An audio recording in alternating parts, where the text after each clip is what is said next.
Sir नमस्कार. नमस्कार.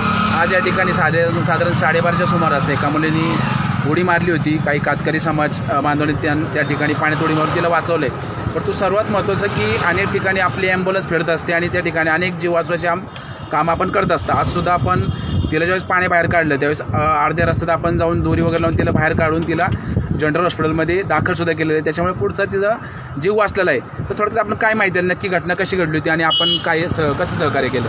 आम्ही 12-12:30च्या आसपास आम्ही इथून चाललो होतो. आमच्या दुसऱ्या कामानिमित्त आम्ही चाललो होतो ॲम्ब्युलन्स घेऊनच. प्रसाद, मी आणि राजू म्हणून भाऊ आहे माझा. आम्ही तिघेजण चाललो होतो.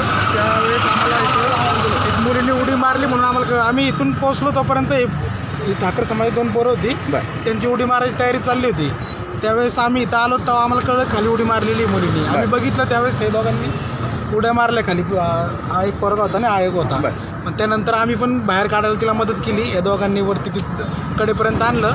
तिथून दोरी वगैरे बांधून आम्ही वरती घेतलं. साधारण ही हाईट किती असं अंदाजे आपण आता नदी समजा बघितली 40 ते 50 फूट असं होते हाईट.